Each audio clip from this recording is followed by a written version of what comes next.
आज मैं बहुत गर्व के साथ एक बात का जिक्र करना चाहता हूं। आज से 100 साल पहले एक संगठन का जन्म हुआ, राष्ट्रीय स्वयंसेवक संघ।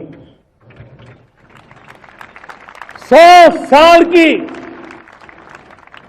राष्ट्र की सेवा एक बहुत ही गौरवपूर्ण स्वर्णिम पृष्ठ है। व्यक्ति निर्माण से राष्ट्र निर्माण के संकल्प को लेकर के 100 साल तक मां भारती का कल्याण का लक्ष्य लेकर के लक्षावधि स्वयंसेवकों ने मातृभूमि के कल्याण के लिए अपना जीवन समर्पित किया है। सेवा, समर्पण, संगठन और अप्रतिम अनुशासन, ये जिसकी पहचान रही है, ऐसा राष्ट्रीय स्वयंसेवक संघ दुनिया का ये सबसे बड़ा एनजीओ है। एक प्रकार से 100 साल का उसका समर्पण का इतिहास है। आज लाल किले की प्राचीर से 100 साल की इस राष्ट्र सेवा की यात्रा में योगदान करने वाले सभी स्वयंसेवकों को आदरपूर्वक स्मरण करता हूं और देश गर्व करता है राष्ट्रीय स्वयंसेवक संघ की इस 100 साल की भव्य समर्पित यात्रा को, और हमें प्रेरणा देता रहेगा। प्रधानमंत्री 15 अगस्त के दिन 2025 में खड़े होकर आरएसएस की तारीफ करना, उनके 100 साल के मुकम्मल होने पर उनके बारे में प्रधानमंत्री ने देश को जो बताया है, मैं समझता हूं कि ये हमारी जंग आज़ादी की जद्दोजहद की एक बहुत बड़ी तौहीन हुई। इसलिए कि आरएसएस और उनकी जितनी तंजीमें हैं वो तो जंग आज़ादी में हिस्सा नहीं लिए, बल्कि वो तो अंग्रेज़ों की ताईद में रहते थे और वो अंग्रेज़ों से ज़्यादा मुजाहिदीन आज़ादी से नफ़रत करते थे, चाहे गांधी हो या जितने बड़े बड़े नेता उस वक्त के हो हैं। तो मेरा मानना यह है कि आरएसएस हमेशा से 1925 से लेकर अब तक और मुस्तकबिल में भी वो इंक्लूसिव नेशनलिज्म की मुखालिफत करती रही। जो यही इंक्लूसिव नेशनलिज्म जो हमारे बुजुर्ग गुजरे हैं, जो हमारे मुजाहिदीन आज़ादी गुजरे हैं, उन्होंने इसी बुनियाद पर इस देश को आज़ाद करवाया अंग्रेज़ों की ग़ुलामी से। और जो हिंदुत्व की आइडियोलॉजी है वो हमारे भारत के संविधान के बिल्कुल खिलाफ है, बिल्कुल खिलाफ है। तो प्रधानमंत्री अगर आरएसएस के दफ्तर पे गए तो मैं कुछ नहीं बोला, क्योंकि मैं जानता था वो तो स्वयंसेवक थे और हमेशा रहेंगे।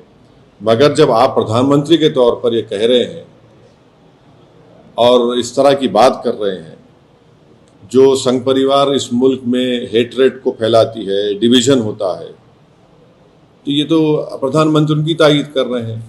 आप हम देख लीजिए कि नॉन कोऑपरेशन मूवमेंट है। सत्याग्रह जो होती थी 1920 और 40 में, रोलेट एक्ट के खिलाफ जो एजिटेशन होता था, सिविल डिसोबीडियंस या क्विट इंडिया मूवमेंट था, या नेवल म्यूटिनी इन मुंबई थी, इसमें क्या आरएसएस नजर आती है क्या आपको? फिर आप देख लीजिए, मैं ये क्यों कह रहा हूं, आरएसएस का जो प्रार्थना है, वो प्रार्थना में क्या लिखा गया है बताइए आप? क्या वो प्रार्थना इंक्लूसिव है? फिर आरएसएस का जो शपथ है, एक ही समुदाय के, रिलीजन, उनके सोसाइटी, कल्चर की बात होती है। और फिर आप अगर हिस्ट्री में जाएंगे तो जब अंग्रेज़ों ने ये फैसला लिया कि कोई भी ऑर्गेनाइजेशन मिलिट्री ड्रिल यूनिफॉर्म पहन के नहीं करेगी, तो फौरन 29 अप्रैल 1943 को गोलवालकर ने एक सर्कुलर लिख दिया कि हम अपने इनका जो यूनिफॉर्म है निकाल रहे हैं। जबकि उस वक्त जो अंग्रेज बोलते थे उसके अपोजिट में देश करता था। आपने किया वो। एक और बात आपको जानना चाहिए कि श्यामा प्रसाद मुखर्जी कौन है। श्यामा प्रसाद मुखर्जी जनसंघ के फाउंडर हैं, महासभा के हैं और आरएसएस के एक जिम्मेदार थे अंडर अ पैक्ट। दिसंबर 1941 में श्यामा प्रसाद मुखर्जी बंगाल कैबिनेट में मंत्री बने। कौन उसको हेड कर रहा था? फजलुल हक। ये कौन था फजलुल हक? ये फजलुल हक वही आदमी था जो पाकिस्तान का रेजोल्यूशन मुस्लिम लीग के सेशन लाहौर में मार्च 1940 में मूव किया था। आप बताइए फिर आज प्रधानमंत्री इनका बात कर रहे हो। दूसरी आखिरी बात, ये जो प्रधानमंत्री कहते एनजीओ, आपको इनकी हिस्ट्री अगर मैं, क्योंकि वक्त नहीं है, मुख्तसर से अल्फाज में कह रहा हूं कि आरएसएस ने जो मिसलेनियस एप्लीकेशन नंबर 17 1978 में जो डिस्ट्रिक्ट जज नागपुर के सामने फाइल किया था, राजेंद्र सिंह ने फाइल किया था, जो बाद में बाला साहब दियोरस जो उस वक्त सरसंघचालक थे, उनके बाद वो सरसंघचालक बने। उन्होंने क्या लिखा पढ़ लीजिए आप। कॉन्सेप्ट ऑफ हिंदू नेशन के बारे में उन्होंने क्या कहा था। फिर उसके बाद आप पढ़ लीजिए जो एप्लीकेशन उन्होंने दिया था, उसके पैराग्राफ नंबर 13 पे क्या लिखा हुआ है। फिर उन्होंने सरसंघचालक के बारे में क्या कहा था। ये तमाम चीजें सामने हैं। उनका पार्टी का जो आर्टिकल 14 है, कल्चरल ऑर्गेनाइजेशन बोलते हैं, मगर हर काम आप पॉलिटिक्स में हिस्सा लेते हैं। तो ये हमको अफसोसनाक दिखा कि प्रधानमंत्री इस तरह की बात किए बहैसियत प्रधानमंत्री के, वजीर आजम के। आप देश के बारे में बोलना था। आपने कल अपने भाषण में कहा कि दूसरी बातें कही। ठीक है, हम आइडियोलॉजिकली बीजेपी के खिलाफ थे, रहेंगे। प्रधानमंत्री बीजेपी से आते हैं, मगर एक वजीर आजम तो है। मगर इस तरह उन्होंने आरएसएस की उनको सराहा, उनकी तारीफ की, ये सरासर गलत है और ये हमारे देश के लिए ठीक नहीं है। हमारे को खतरा चीन से है। चीन आज भी हमारे, हम उन पेट्रोलिंग पॉइंट्स पर हम नहीं जा सकते। हमने 25 पेट्रोलिंग पॉइंट खो दिए हैं।